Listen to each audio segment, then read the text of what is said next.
Hey guys, welcome back to Previa Line's podcast. It's Sarah. And Whitney. So you guys really loved You're Still a Good Mom If episode. Oh yeah, that is a good one. For this year, we're titling a little different.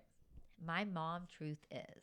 Oh, so am I telling on myself? Mm-hmm. Okay, cool. We're going to have. At least we know. And I've kind of polled different people and just from what we've heard from our Previa women, what we've kind of just seen out there is some of these truths. And I'm going to start and I'll just read some of the common themes and then we can kind of break it up. I feel like I shouldn't have yelled or lost my patience as much as I do. I feel like I should have done this better, whatever this could be. It could be motherhood. It could be that moment. I worry what my kids will remember their childhood like. So I wrote this apparently and didn't realize it. Okay, nice. I worry if I'm a good mom. I feel like I am failing. Sometimes I miss my old life before I was a mom. I feel like my kid is constantly getting sick and I can barely keep my head above water. I legit have texted you that. I compare myself to other moms. I don't enjoy every moment of motherhood. It's okay. I want time for myself but feel guilty when I take it. My home being a mess or clutter really bothers me. Oh, same. Now, some other mom truths that is not on this list is just, I think day to day we have our mom truths where we're afraid to even say it. Mm-hmm. You know, it can be, I'm more angry of a mom than I ever thought I was. Yeah. I am more controlling than I ever thought I'd be. Mm-hmm. I am more critical of myself. Mm-hmm. More critical of my partner. Mm-hmm. More critical. Again, like apparently I wrote this and I don't remember writing this. I set myself and my kids up for failure of my expectations. That's a deep one. That is. But I think the mom truth is that it's your truth. Mm-hmm. There's nothing wrong. No. A thought is a thought. Correct. And we've talked about this before. Mm-hmm. Thoughts, feelings, and emotions are not bad, wrong, or good. And they are there. They can be pleasant and unpleasant. And they can pass. Oh, absolutely. Yes. Now, I guarantee most moms who are listening to this agree to half, 75%, maybe even all of what I just said as a mom truth. Mm-hmm. Now, let me tell you some reasons why people say or said, I'm afraid to tell you my mom truth. Mm-hmm. You will judge me. You will think I don't love my child. Mm-hmm. You will think I'm ungrateful. Oh, that is such a Southern thing. Mm-hmm. Ooh, Southern influence on that one. You will dismiss me or I'm making this up. Think I'm making this up. They've been gaslit before. Uh-huh. You'll take my baby away from me. Mm-hmm. You don't know how to help or support me. Mm-hmm. So, like, why should I even say it mentality? Yeah. This one's true. What if the truth scares you away from being in my life?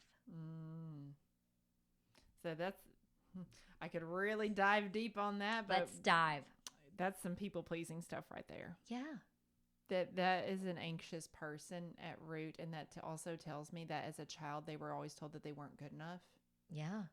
And so now they think, well, if I tell someone my heart, then they're just going to leave or they're just going to tell me I'm worthless and that I'm not good enough. So why risk that abandonment? Yeah. When they just can try to deal with it. Suck it up. Or the gaslighting where it's not that bad. Mm-hmm. I did it. Yeah. I raised you. Yeah. It's fine. Or it's not that hard to be a stay-at-home mom. I go and work outside of the house, 40-something hours a week. Or, look, she's a CEO of this company and she has 5 kids and she's this and she's that. Why can't you? I would not want that stress and responsibility. Why can't you do that? Oh, Lord. Mm-hmm. Or I walked up to school 6 miles in the snow carrying 10 backpacks. In the July heat. Uh-huh. Why can't you do this? Uh-huh. Or I wish I had a baby. Why are you complaining? Mm-hmm.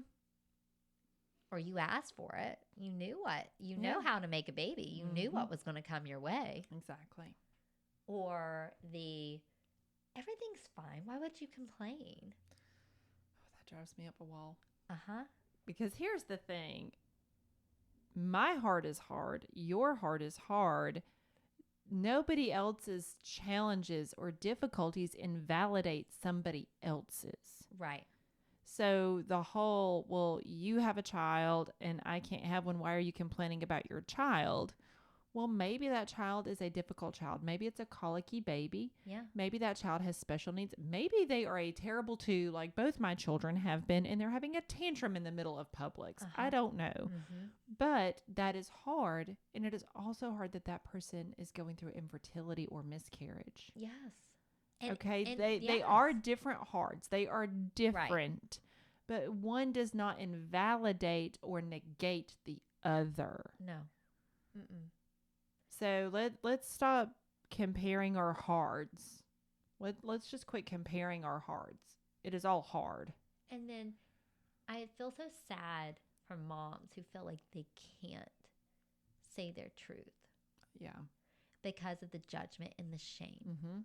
Fear-based actions, which again comes back to anxiety. Right. Or that people won't look at motherhood as that it can be hard and we can still love our kids. Mm-hmm. And again, we've said this before. I don't think being a mom, if our job only was to love this child. Oh, yeah. And be a mom. Got it. Any day.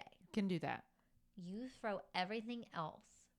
That's what's hard. Mm-hmm. That's what's stressful. Yeah. Managing my own emotions is hard. Mm-hmm. It's not easy. And having to regulate ourselves. No, I didn't do any of the work to learn about regulating myself, my emotions, dealing with my inner child. I didn't do none of that work. Well, you didn't know about it until I didn't know recently. About it until now. You can't hold yourself accountable for something you didn't know. And so that's why we're trying to sound the alarm. Mm-hmm. Like this work should have started in my 20s. Oh, yeah. But now it's starting in motherhood. Mm-hmm. So what do you tell moms about their mom truths? Like if someone had just unloaded like this on you and they're just looking at you like, Whitney. Yeah, like a deer in the headlights. Yeah. Okay, so for starters, what you feel is valid. It's not true. We're going to say it's not necessarily true. Right. Okay, so I'm going to go out on a limb and say that it is not necessarily true that you are a bad mom, even though you feel like a bad mom. Right. Okay? I think that even the fact that you're questioning if you're a good mom shows me you're a good mom. You're concerned enough to be worried. Yeah. Okay, I'm not thinking that you're a bad mom. Right. Okay? Yeah. Let's you feel like I'm failing, or you feel like I'm not good enough. Yeah. Or you're like, I feel like I yell too much. Okay, and that's fair. If someone, we'll go with that one right there. Someone may say that they feel like they yell too much. Well, I'm not there. I can't be the judge of that, so I'm not going to come in and negate or gaslight and say, oh, you don't yell too much. Right. Okay, so that doesn't validate where they're coming from. Right. So if you come and you say, I feel like I am a horrible mom, I will buck that and say that you're not a bad mom. I hate you feel that way. That is a horrible way to feel. Yes. But then they followed up with, I feel like I yell too much. Well, okay, well, what is making you feel like you're yelling too much? Let's dig into that a little bit. Mm-hmm. Because you know what? If you yell 24/7, yeah, that probably is a little too much. Yeah, let's figure out why we're yelling. Exactly. Because here's the thing, frustration, anger, all of those things are normal, natural human emotions, and we're going to feel them. But again, if you're the default parent, if your child is constantly getting sick and you're constantly calling out of work, or maybe you got fired because of having to call out of work. Or your partner is not supportive. Exactly. You don't have family nearby to help you out. You're constantly at the pediatrician or urgent care. Exactly. So there's a lot of factors at play. That we got to get to the root of it. Exactly. So we're not just going to look at you and be like, you're a bad mom. Exactly. I will buck that statement. Yeah. I will not agree with someone that tells me that they are a bad mom. Yeah. Okay? I'm not going to agree with you. I hate you feel that way. And I really do. Ever say that to someone. No. No one should ever tell you you're a bad mother. And I feel like that's that carrot people hang above moms. Oh, it's blackmail. Are you a good mom or a bad mom? I can cut a mom if I wanted to. Mm-hmm. I would never do this. But because I'm a mom, so I know what would hurt me the most. Mm-hmm. And so people do that to moms because they know malicious. what's going to hurt us. Mm-hmm. And that's coming for if we're good or bad as a mom. If we're failing or we're not as a mom. Because they know ultimately that's in our core. So it's going to hurt. It is going to be a gut punch. Uh-huh. So with that being said, I will disagree with you. I'm not going to call you a bad mom. I will tell you I hate that you feel that way. Mm-hmm. But if the reason you feel like a bad mom is because you yell all the time or you're not an Instagram or Pinterest oh boy, we gotta let that one go. You know, if there's reasons that makes you feel like you are a bad mom, we need to dig into that. And if it's something like you feel like you yell too much or that, you know, you're worried that your child is going to remember their childhood poorly, things of that, well, how do you remember your childhood? And you're probably wanting to break that cycle that has been there. So what we need to look at is, okay, how many responsibilities are you carrying? Again, are you default parent? Mm-hmm. You know, different things like that. Let's, you know, in crisis mode, when you're in the heat of the moment and you just want to scream because your kid just won't go put their shoes on and you've told them 50 bajillion times, that's when we need to ground and self-regulate because you are dysregulated in that moment. And we can't have our crazy meet their crazy. Correct, because a dysregulated adult cannot regulate a dysregulated child. Dysregulation and dysregulation are like putting two negative ends of magnets together. It's gonna reject each other. It's gonna blow up. And you probably had that, or someone, I guarantee most moms have had that experience when they were a kid. Oh, absolutely. And so that, I think, it's hard and it hurts, and I've seen it. And I had amazing parents. But, you know, even just the things that you see or family members you've witnessed say or do, and you catch yourself saying or doing to some extent that same thing, that is just like, I don't want to be this person. That exacerbates that mom guilt. Horrible. It is. Mom guilt sucks. So in that crisis moment, when you feel like you're on the edge of losing your temper, or maybe you have lost your temper. Yeah. Okay, we need to ground. Yeah. At that point, honestly, because when I get angry, I do feel hot. I need you to get ice. I need you to get a wet paper towel. I need you to get a washcloth, a cold bottle of water, Coke can, something cold or wet, and I'm going to need you to put that on your neck. Not even going for the wrist. I need you to put it on your neck, front or back. Bring yourself down a little bit. Kind of start to reset that central nervous system, have that vagal reset. And then what other grounding techniques can we pull into play? Let's bring them out. So can you step outside for a moment and be barefoot on the grass? And think about, how does that grass feel on your feet? Heel drops. Yeah, heel drops are another good one. Maybe you just need to tell your child, you know what? I'm flustered. I'm frustrated. I need a 30-second dance party. You just shake. I was about to say, play some Taylor Swift and shake it off. Yes. Reset that central nervous system. Pull yourself out of that moment if you absolutely can. And I get schedules, being on time, things like that. You can take 30 seconds. I promise you, if you take that 30 seconds to reset, it will be much better than a yelling, screaming car fight. I hum a lot. Even just, I think Will at his school has taught, it's like dragon breaths. Yeah. Like that, like I'm trying to blow out a candle. Exactly. Like I'm a dragon. And even saying, hey, mommy needs to take a dragon breath. And you know what?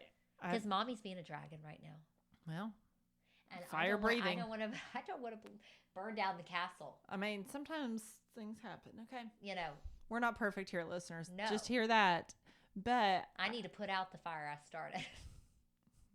I feel like every Halloween I need to dress up as a firefighter, and just because I carry a fire extinguisher, because I feel like that's all we do is put out fires. That's default mom. Yeah.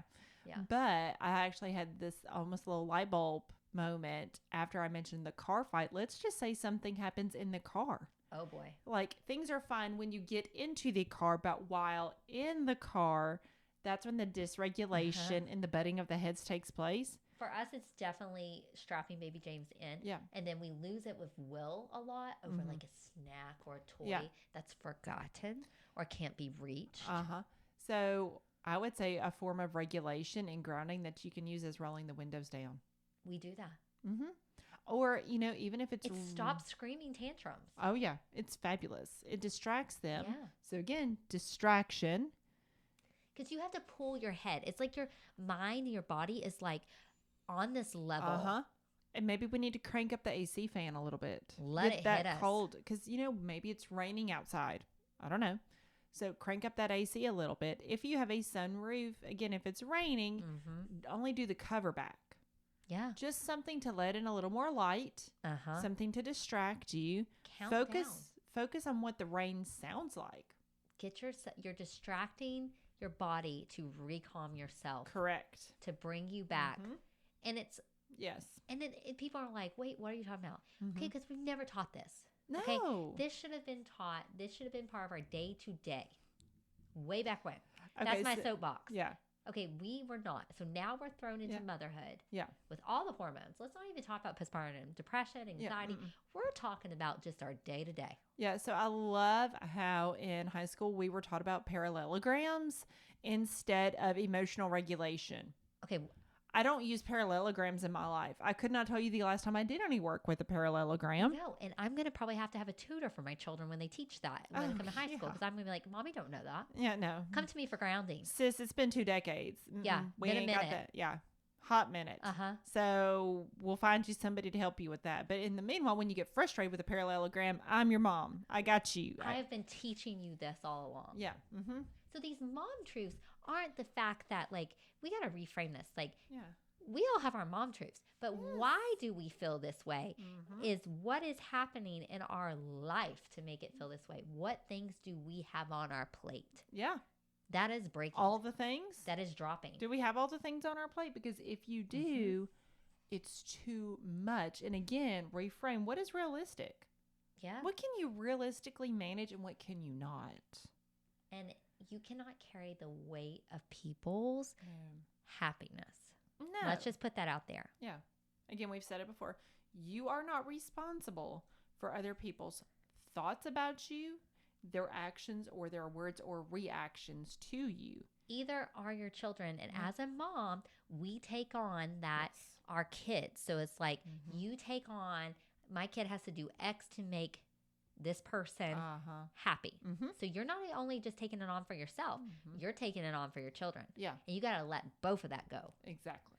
An adult's happiness should not be like the source of joy is not a child. Correct. And no matter what the grandmother may try to put on you. Yep. And I'm going to even say this one too. This is really controversial, but this one I have to learn. Ooh, I like it. Is when it comes to even I think marriages, okay? Your spouse cannot be the sole source of your happiness. Nope. Okay?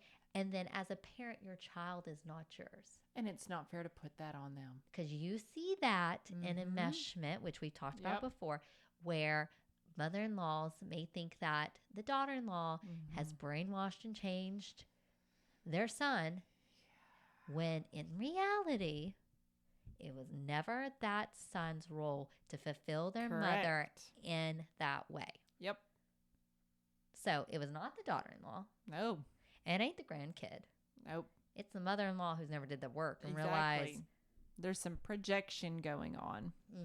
So your mom truth is your mom truth. That's fine. Yeah. But that is not a defiant thing that's like, this is what's wrong with Whitney. Yeah, exactly. We got to peel back that onion. And let's touch on mom guilt. How we got to let that go? So with mom guilt, again, most of the time, I think it comes from comparison. Yes. So remind yourself that you are your child's mother for a reason. That Mary down the road is not your child's mom. No. It doesn't matter how Pinterest perfect and Instagram perfect her house is. She's not your child's mom. And your child honestly could care less about that house. Yeah. Let's just be real. As adults, we put value on that. Our child does not. No. So reframe. Know that you are your child's mom for a specific reason. Mm-hmm. That you are there for that purpose. Then with the mom guilt of that comparison trap, realize, you know what? I'm doing the best that I can. My kid has a roof over their head. Yeah. If they have food in their stomach, if they have shoes on their feet, right. You are meeting their needs. You love that child. You love that child, and you would do anything for that child. What does moms do after the most excruciating human event of delivery? Mm-hmm. I don't care how you delivered. Yeah. What do you say the first thing? How are they? How is she? How is he? Mm-hmm. I remember saying that vividly with both my daughters in labor. I would look at my nurse, I'm like, are they okay on the monitor? Are they okay? Are they okay? And she was like, yeah, they're doing fine. I promise you that they're doing great. I woke up from the traumatic birth, and that was the first thing. Is Will okay? Mm-hmm. Okay, I mean. Yeah. Same, and Bill was like, are you okay? He's okay, because he knew Will was okay. Yeah. And I was like, but you needed to know. I was fixated. And so that starts the moment we get that pregnancy positive test. Absolutely. We always need to know that they're okay and that they're cared for. And they are. And so we have to know that we are. So reframe that mom guilt of our kids do not need all things flashy and spendy and lavish. They need us to be with them in the moment. Which I also know that there can be mom guilt of I'm not as mentally present as I would like to be. Yes. I will give you that. I've been in that boat. Same. So what I would recommend with that is to put your phone on Do Not Disturb, or just put your phone kind of away from you. Now, I also understand that sometimes life happens and we do need our phones close by in case there's an emergency phone call that we get. But do we need to look at Instagram sometimes Correct. when our kids are around? And I'm saying that as a calling myself out. Yeah. No, so I would even put the screen time limits on your phone. I know Apple does it. I don't know if Droid does it. They do. Where you can go in and put that limit on there, and you can do it for certain hours during the day, or you can say, okay, 30 minutes tops for Insta and Facebook or what have you. Then I sometimes we talked about this, and you've explained it before on the podcast. Let's do it again. Why do I look at it when I have a million things, or why do I distract myself? So that is a fawn response. So more commonly, people have heard of fight or flight. Mm-hmm. Fawn is like a freeze kind of thing. Fawn or freeze. And literally, sometimes they'll be burning down, and I'll it's brainwashed. I've been brainwashed by Instagram, where I just go to the app, like legit. We'll touch that. I'll just it's a gnat, and I'm like, oh boy. Yeah. So part of that is the fawn and freeze response, because we see this mountain list of things to get accomplished, or our kids are duking it out and we don't have the energy to necessarily referee. We don't. And so when we pick up our phone and we scroll Instagram, Facebook, things like that, that's fawn or freeze, because we don't have it in us to do that. But that's also a defense mechanism of avoidance. Yeah.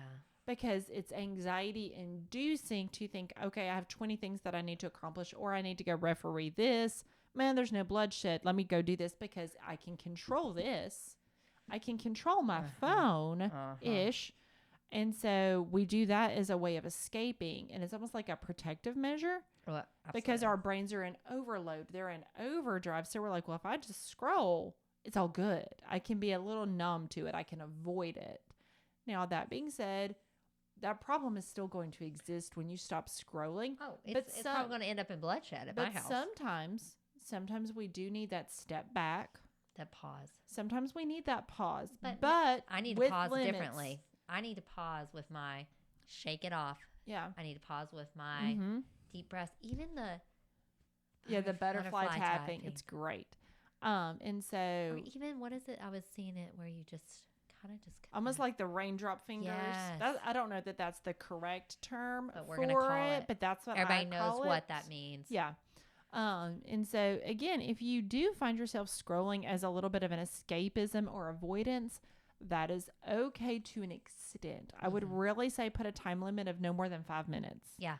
Because otherwise it is doom scrolling, and it will suck you in, because that is what those apps are designed to do. They know that. Oh yeah. How do you think they make their money? And the algorithm knows when you're doom scrolling. Oh, absolutely it 100%. is. 100%. Yeah. So we're calling Instagram out. All of them. We know Facebook, TikTok, Snap, Twitter. Which I never signed up for Twitter, and I feel like I'm thankful for that now. Yeah, I would just. Yeah, I would stay. I hear it's quite negative, so I'm glad I've never gotten into that world. I think it's very. With anything. And I've left the world of Snap and Pinterest because it was just time wasters. No, totally. And, speaking of Instagram, if you are going to doom scroll, hop onto Previa. That's right. Podcast. We got some great we're going to give you socials. content. So I guess that's something to say, too. You can block and unfollow people. Oh, yeah. And follow people are going to give you things that you actually need. Absolutely. That pour into you, like our New Year's podcast that's coming out. Yes. So we just saying, add positive things. You know what? We are going to keep doing these like Mom Truth, you're still a good mom, just to remind you episodes throughout just our journey so that you can hear it. Because I think sometimes we think we're the only people who are thinking this. Yes, we feel very alone, very isolated. And you're not. And that's the same thing, postpartum depression, anxiety, those thoughts, those feelings, the terms, the sayings, whatever. Yeah. If you don't hear someone else saying it, you think I'm alone. There's something wrong with me. Yep. And there's not. We just got to give you the tools. Yep. We got to give you the power. Yep. So keep listening. That's right. We're in it, moms. And you know what your mom truth is? You are a good mom. That's right. Till next time.